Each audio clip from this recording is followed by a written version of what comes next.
साथियों नमस्कार। Bhatnagar talk show में एक बार फिर आपका हार्दिक स्वागत है।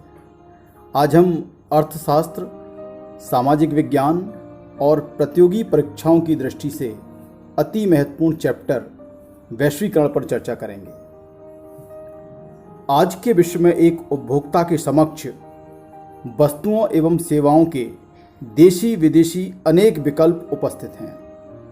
विकसित देशों में उत्पादित कैमरे, mobile phone, television, LED, smart TV, कारें, घड़ियाँ, कपड़े, फल, डिब्बेबंद खाद्य पदार्थ आदि सस्ते दामों में उपलब्ध हैं। मगर वस्तुओं एवं सेवाओं के यह विकल्प पिछले 2-2.5 दशकों से ही उपलब्ध हैं। इससे पूर्व हमें केवल देश में निर्मित वस्तुएं ही उपलब्ध थीं और किन दामों में उपलब्ध थीं, किस गुणवत्ता की थीं, यह सब रिसर्च का विषय है। खैर, मगर आज विदेशी व्यापार ने विश्व के देशों को आपस में जोड़ दिया है। यह वैश्वीकरण का ही परिणाम है। वैश्वीकरण ने आज संपूर्ण विश्व को एक बड़े गांव में बदल दिया है। अब जरा गांव को याद कीजिए। इधर हाथ फैलाओ, सब्जियां ही सब्जियां। इधर हाथ फैलाओ, चाय, शक्कर, नमक, तेल, मिर्ची, यानी सब आपके घर के आसपास। जी हाँ, यही होता है ना गांव में, सब कुछ आपके घर के आसपास। ठीक यही स्थिति एक बड़े रूप में वैश्वीकरण की अवधारणा की है। तो आइए समझ लेते हैं वैश्वीकरण की अवधारणा को।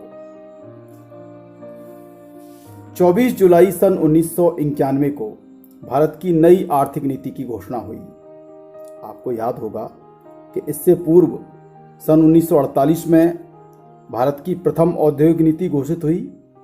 सन 1956 में भारत की द्वितीय औद्योगिक नीति घोषित हुई। 24 जुलाई सन 1991 को भारत की नई आर्थिक नीति की घोषणा हुई।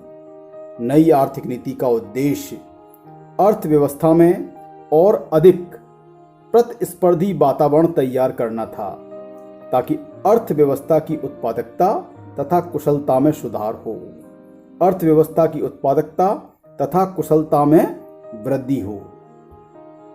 नई आर्थिक नीति की एक मुख्य विशेषता अर्थव्यवस्था का वैश्वीकरण करना था। अब हम जानने का प्रयास करते हैं, आखिर वैश्वीकरण है क्या। शाब्दिक अर्थ में देखें तो वैश्वीकरण 2 शब्दों से मिलकर बना है।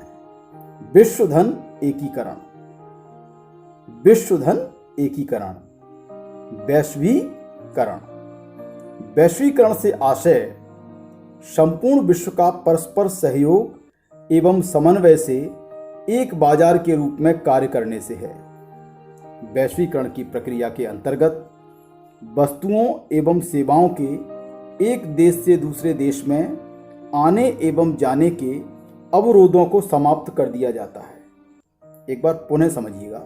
वैश्वीकरण एक ऐसी प्रक्रिया है जिसके अंतर्गत वस्तुओं एवं सेवाओं के एक देश से दूसरे देश में आने एवं जाने के अवरोधों को समाप्त कर दिया जाता है।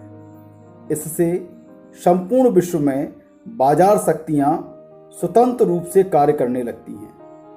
परिणाम स्वरूप वस्तुओं की कीमतें सभी देशों में लगभग एक समान हो जाती हैं। ध्यान दीजिएगा, वैश्वीकरण की प्रक्रिया के परिणाम स्वरूप बाजार शक्तियां स्वतंत्र रूप से कार्य करने लगती हैं।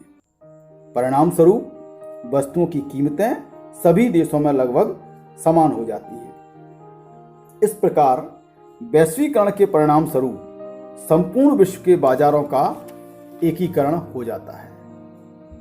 अतः कहा जा सकता है कि वैश्वीकरण एक ऐसी प्रक्रिया है जिसके अंतर्गत सभी व्यापारिक क्रियाओं का अंतरराष्ट्रीयकरण हो जाता है और वे एक इकाई के रूप में कार्य करने लगते हैं। तो स्पष्ट है कि वैश्वीकरण एक ऐसी प्रक्रिया है जिसके अंतर्गत संपूर्ण विश्व के बाजार आपस में जुड़ जाते हैं। वैश्वीकरण एक ऐसी प्रक्रिया है जिसके अंतर्गत सभी व्यापारिक क्रियाओं का अंतरराष्ट्रीयकरण हो जाता है और वे एक इकाई के रूप में कार्य करने लगते हैं। तो अभी हम लोगों ने वैश्वीकरण की अवधारणा को समझा।